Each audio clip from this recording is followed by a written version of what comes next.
Hey, what's up guys? So this is officially the first week of the Modified Texas Method version 2.0, aka the Massachusetts Method, aka the Mass Method, aka the best motherfucking program out there already. So this is the volume day, and with the original Texas Method, you're supposed to use a 5x5 to accumulate volume, and you're supposed to stick with this 5x5 ever. But obviously, there's other ways to accumulate volume, so it'd be stupid not to take advantage of them. So here's what I have planned. I'm starting with 60% of my 1 rep max, and I'm going to start by doing 4 sets of 7. Now that's 28 total reps. Each week I'm going to increase the intensity, aka the weight, by 2.5%. And I'll stick with this 4 sets of 7 until it gets a little tough, and then I'll drop down the reps by 2 and do 5 sets of 5. Now that's 25 total reps. I'll continue with the 5x5 until that becomes difficult. Then I'll drop it down 2 more reps and do 8 sets of 3, which is 24 total reps. So as you can see, the total number of reps is very similar, but the intensity keeps going up. So the overall workload and volume still increases over time. If you stick with the 5x5 forever, when you reset and lower the weights, it's going to take a while before the weights get heavy enough again to actually disrupt homeostasis, aka stretch your body enough and cause a supercompensation reaction. So that's just wasted time trying to get back to where you left off. However, if you add more reps, you get to make each set challenging enough for your body to make it actually want to supercompensate. On the other end, if you continue to stick with a 5x5 forever, eventually you'll burn out because you won't be able to keep up with the increasing weights. It'll just be too difficult. However, by simply dropping the reps and doing more sets, you get a chance to continue to progress in a linear fashion, get the same amount of total reps in, and get more practice time in with the heavier weights. So if you notice by now that I haven't been doing sets of 7, this is because I've also incorporated an auto-regulation element into the program. That's one of the things I was missing from both the original and my Modified Texas Method.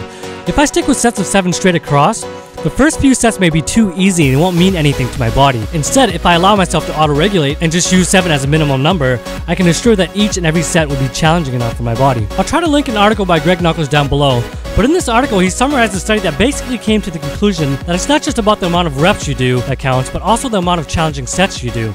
Each set has to be tough enough to actually be seen as a stressor to your body.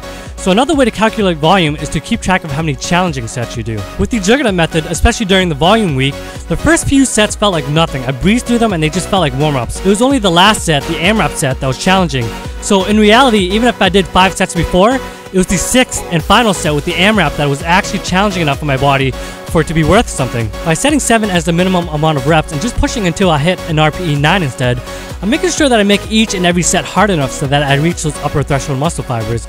Because we know that those fast twitch muscle fibers, the ones that have the most potential for growth and the ones responsible for explosiveness and strength, are not utilized until we either A, do anything over 80%, or B, hit a set that's 1 or 2 reps shy of failure. So that's what I'm doing for the main movement, and on this day it happens to be bench press. And I'm using the overhead press as the secondary movement on both the volume and intensity days, and of course dips are the third movement on volume day.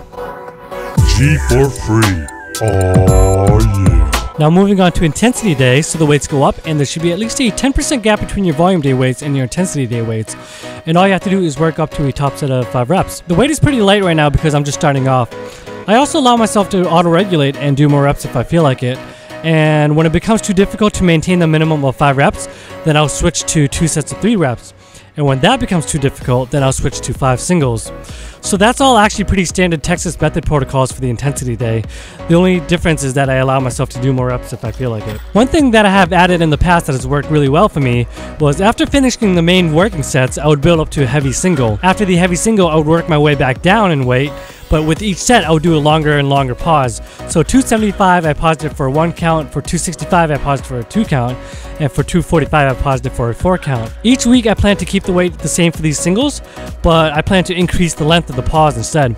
Intensity day is mainly about becoming more efficient with moving heavier weights, and this pyramid style type of training has really done wonders for my bench in the past. Heavy singles on bench are not really that fatiguing for me, but they do help immensely with technique, efficiency, and adding confidence, assuming that I don't go too heavy. After all the bench work, I did 3 sets of 5 for OHP. Weight is very light for now, and I'm just going to increase it by 5 pounds each week. So because I'm also doing OHP on volume day, the frequency has now doubled to twice a week.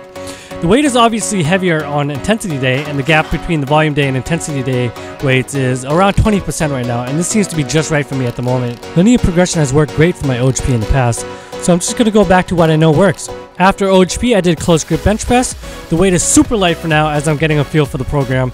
I'd rather underdo it on the accessory work than overdo it and risk throwing everything else off. And this is just to add more overall pressing volume for the week. And if you notice that I'm in a different gym, it's because I went to go train with a friend on this day, and we went to his gym. So the gym was about to close, but I wanted to get some back work in, so I decided to just do as many chin-ups as I could. I already did some back work on the previous day, so my back and arms weren't fresh, but I was just in the mood to get some more back work in. A lot of these were pretty sloppy, but I wanted to aim for 20 reps. But that's about it for this video. Thanks for watching, guys. Please like the video if you liked it, comment if you got something to say, subscribe if you want to see more training videos like this, and I'll talk to you guys next time.